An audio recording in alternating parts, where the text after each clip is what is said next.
From backup quarterback for 7 years to leading the league in completion percentage, a Pro Bowl selection, comeback player of the year, and a $75 million contract. This is the unlikely story of how Geno Smith saved his career. Despite being picked in the second round, number 39th overall, in the 2013 draft, Geno Smith's career seemed to be dead within a few years. He started only 5 games from 2016 to 2021. When he got into the league, he wasn't the next Mahomes. He threw 12 touchdowns and 21 interceptions in his rookie year, and 13 touchdowns and 13 interceptions in his second year. But there were some flashes too. He led the Jets to 8 wins, and he set a franchise rookie record for the most passing yards and highest completion percentage. And he wasn't even expected to be the starter. And from year 1 to year 2, his interceptions dropped a pretty good amount. But despite only being in the league for 2 years, his role as a starter was already being questioned. Then, in 2015, he got into an altercation with a teammate who punched him and broke his jaw. That would lead him to miss a chunk of the season, and what followed was Ryan Fitzpatrick, or Fitzmagic as some people like to call it, taking his place. And Smith would not get the starting role back.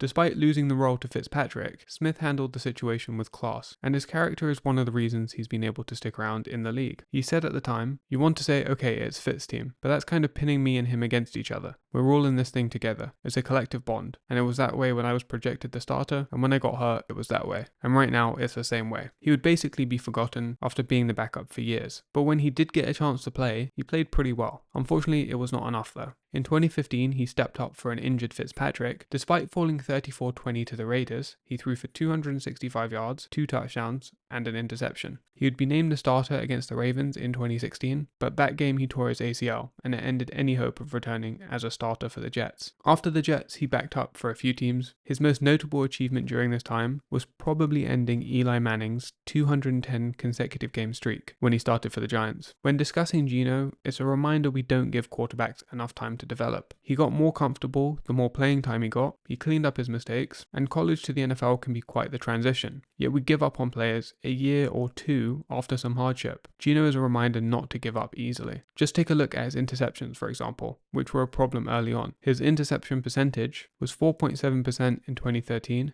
3.5% in 2014, 1.9% in 2022, and 1.8% in 2023. The league average was 2.3% in 2022 and 23. Obviously, there's a huge gap between 2014 and 2022 because he wasn't really given a chance. I think it's clear he could have continued to bring down his interception percentage if he was a long-term starter. From 2013 to 2014, there was a huge drop, so I think he could have continued that trend. And I think backing up Eli Manning, Phillip Rivers, and Russell Wilson only helped him. These were top quarterbacks in the league at a time, and he must have picked up on traits and skills that you need to win. But even when Seattle traded Wilson in 2022, Drew Lock was presumed to become the starter. But Geno Smith proved his worth in training camp. But to many, it still seemed it was going to be a lost year for the Seahawks. He finished 2022 with the highest completion percentage in the league, 4th for touchdowns at 30, and 8th for yards. The Seahawks finished 9-8 and secured the wildcard spot. They'd lose to the 49ers in the first week, but Smith would be named comeback player of the year. I know 2023 was not as good. He did miss a couple games with an injury, but regardless, the last 2 years have still been a great revival. I mean, look at these numbers. That's a career revival, plain and simple. And when looking at the resurgence of Geno Smith, some credit needs to be given to head coach Pete Carroll. While coaching at USC, his starting quarterbacks Carson Palmer and Matt Leinart won the Heisman Trophy. In Seattle, Wilson went from a 3rd-round pick to a Super Bowl winning quarterback. To call Carroll a quarterback whisperer is a bit of a meme. I'm not saying that at all. He can't turn any quarterback into a star, and many of the quarterbacks he worked with would have been good without him, but give him some credit. Geno Smith himself said he got more confident when he got to Seattle, and not only is Carroll a great judge of talent, he knows how to get the most out of his players, and is effective developing the mental side of the game. You know, a lot of that, like I said, I thank Coach Carroll for, because